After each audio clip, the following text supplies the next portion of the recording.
하나님께서 두 번째로 요나에게 임하셨습니다. 그리고 똑같이 1장하고 같이 2절 말씀에서도 일어나 큰 성읍 니느웨로 가라 라고 말씀하시지요. 그리고 그 말씀을 그대로 말씀대로 3절 말씀을 보면 말씀대로 일어났다라고 이야기합니다. 4절 말씀에 니느웨는 사흘길 이어서 그 꽤 큰 성읍이라고 오늘 말씀은 기록하고 있는데요. 요나는 그 사흘길을 하루 만에 그야말로 어떻게 보면 대충 전한 겁니다. 대충 훑고 왔다고 보아도 좋은데 전하기는 전했겠지요. 전했다고 하니까. 그런데 마음속 깊은 곳에서는 니느웨 사람들이 듣지 않을 것, 아니 않았으면 좋겠다라는 마음으로 전했을 것이고, 그 빨리 가다 보면 여러분 숨차지 않겠어요? 숨차면 어때요? 말을 전해도 제대로 전하지 않겠지요. 그런데도 불구하고 외부 사람이, 외지 사람이 미친놈처럼 그냥 중얼중얼거리고, 이것이 저들에게 큰 영향이 됩니다. 물론 하나님께서 하신 일이지만 이 모든 상황 속에서 하나님께서 니느웨 사람들을 반응케 하셨습니다.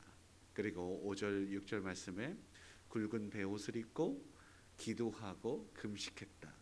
어제 우리 2장에서 기도에 대한 말씀 드렸습니다.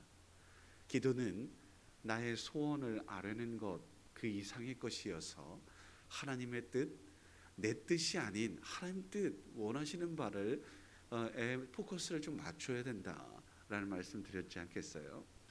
오늘도 마찬가지였습니다. 그렇게 이제 죄악의 길에서 하나님께서 원하시는 뜻이 아닌 하나님의 뜻으로 돌이켰다라는 거예요. 기도했다라는 거예요. 그러니 하나님께서 멸망을, 심판을 선포했는데 그 뜻을 하나님께서 돌이키신 거죠. 어떻게 보면 신실하신 하나님, 약속하신 하나님, 그 말씀대로 이루시는 그 하나님께서 자신의 그 모든 권위를 다 내려놓은 거예요. 여러분 한번 생각해 보세요. 내가 이거 할 거야 했는데 이렇게 저렇게 듣다 보니 이거 아닌 것 같았어요. 그래도 자존심 때문에 남아 이런 준천금 등등 이런저런 생각 때문에 그냥 밀고 나가는 사람들도 있단 말이에요. 잘못됐다, 이거 아니다 싶으면 돌이켜야 되는 거예요. 오늘 말씀에서 원문을 보면 이렇게 돌이킴이라고 하는 건 슈브인데요. 그런데 니느웨가 잘못된 길로 돌이켰는데 하나님께서 심판을 유보하셔서 돌이켜셔서 구원으로, 생명으로 그렇게 바뀌셨다라는 거예요. 그러면서 결론적으로는 뭐냐? 야, 너희들 돌이켜야 돼, 회개해야 돼. 하나님께서 그렇게 말씀하십니다. 우리 모두가 그렇게 멸망이 아닌, 죽음이 아닌 생명으로, 구원으로 이끄시기를 원하시는 그 하나님의 마음을 오늘 말씀은 증거하고 있다. 하나님께서 진짜 원하시는 것이 생명이라는 거야. 하나님의 뜻 가운데 거해야 하는 거야 라고 말씀하심인 줄 믿습니다. 요나의 부르짖는 소리가 그 기도 때문에 다시금 요나를 사용하셨습니다. 그냥 내버려도 될 거 아니에요. 너는 아웃, 이렇게 말씀하실 수도 있잖아요. 그런데 그럼에도 불구하고 또 사용하시기를 원하신다라는 오늘 그 하나님. 그래서 제가 처음에 1장 말씀도 드렸던 것처럼 요나서는 열려 있는데 우리 4장에 보면 요나가 얼마나 화를 내고 이게 뭐 하는 겁니까? 짜증내고 막 이러잖아요. 그런데 거기서 끝났지만 요나서가 기록되어 있잖아요. 이게 무슨 말이에요? 그렇게 짜증내고 또 내 뜻대로 안 됐으니까 화를 내고 했던 요나를 어떻게든 또 고쳐서 이러면 안 돼라는 것을 기록하게 하시고, 그리고 또 많은 백성들한테 많은 시대를 초월해서 하나님의 뜻대로 살아야지 된다라고 다시 깨달았을 거 아니겠어요? 그래서 기록했던 거 아니겠어요? 나 싫어 하면서 아예 그냥 뒷짐지고 돌이켰다면, 그래서 그냥 화가 난 상태로 그냥 마음대로 해라고 해서 기록하지 않고 내 사명을 감당하지 않았다면 이것이 어떻게 기록에 남아 있고 어떻게 성경에 들어올 수 있겠는가? 하나님께서 열려 있는 거거든요. 요나서는 제가 1장 말씀할 때도 그랬잖아요. 사도행전처럼 열려 있는 구약의 성경이에요. 야, 너희들도 좀 열어 라고, 닫혀 있는 우리의 마음들을 열어. 너희들의 생각과 폐쇄적이고 편협하고 좁은 식견을 좀 열어. 하나님의 뜻 가운데 넉넉하게 그렇게 살아라고 말씀하시는 주의 음성을 듣게 된단 말이죠. 오늘도 우리 하나님께서 우리를 통해, 믿는 자를 통해 외치라 하십니다. 회개하라. 천국이 가까, 하나님께서 왕이시고 천국 하나님 나라가 가까이 왔으니 이 하나님께서 통치하시는 나라, 우리 생각도 삶도 우리의 모든 것이, 우리 가정도 우리 교회도 이 나라 이 민족도, 아니 세계 온 세계 열방이, 아니 우주 만물까지도 하나님께서 다스리시는 것이니 그 하나님의 그 계획하신 하나님 프로그램의 가운데에 순종하지 않는 것이 하나도 없지 않냐 라고 말씀하시며 그 높고 위대하신 하나님, 크신 하나님, 그 하나님을 찬양하고 있다.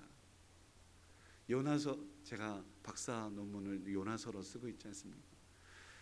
할 얘기가 너무 많아요.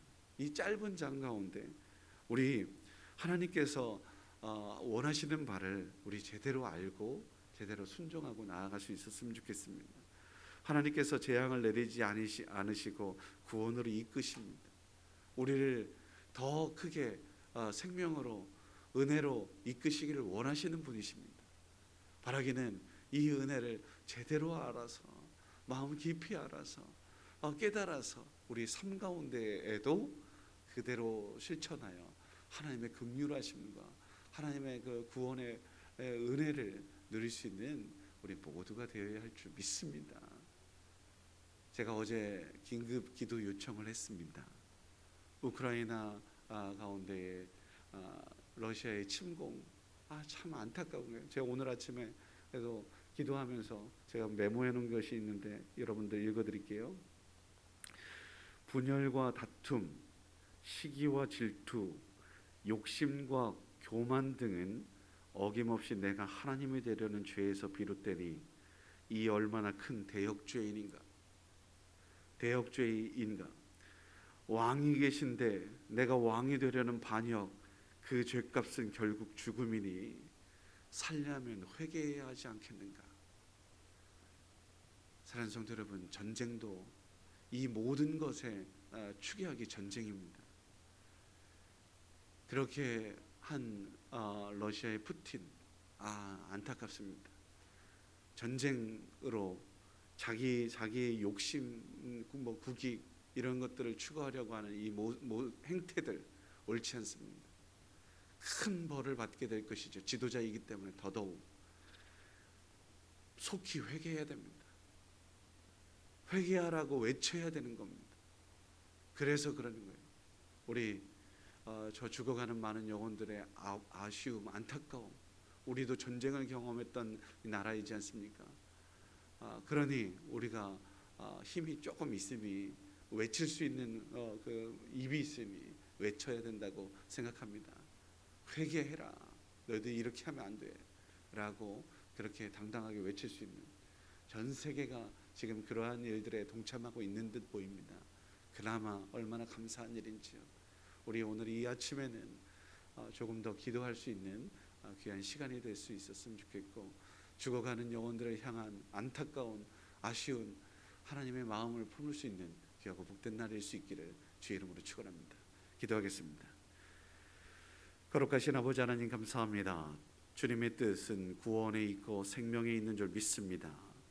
복음을 전한다고 하면서도 내 마음속 깊은 곳에 혹시나 나쁜 마음, 불순종의 마음은 있었던 것은 아닌지요.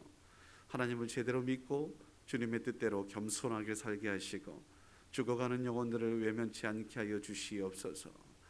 회개하는 심령을 보게 하여 주시고 주님께서 기뻐하실 일을 행할 수 있는 삶 가운데 향기가 나는 어두운 세상 가운데 빛으로서의 사명을 감당하는 우리 모두가 되게 하여 주시옵소서. 회개함으로 주님과의 관계가 회복되는 줄 믿습니다. 모든 이 이들과의 얽혀있던 것들이 풀어지게 되는 줄 믿습니다. 내 뜻 아닌 주님 뜻 이루시옵소서. 거룩한 주일을 또한 준비함에 있어 소홀함이 없게 하여 주시고 우리 기도 때문에라도 아버지 하나님 이 전쟁이 속히 그칠 수 있도록 도우시옵소서. 너희들 잘못된 길 가고 있다 라고 외치게 하여 주시고 그 외침이 하나님 큰 울림이 되어 아버지 하나님 저 전쟁을 일으키는 교만과 욕심 가운데 하나님 돌이킬 수 있도록 은혜 베풀어 주시옵소서. 우리의 힘으로는 할 수 없지만 하나님 저 죽어가는 영혼들을 긍휼히 여기셔서 주의 손 펼쳐 보여 주시옵소서. 오늘도 귀한 예물 드리는 손길이 있습니다.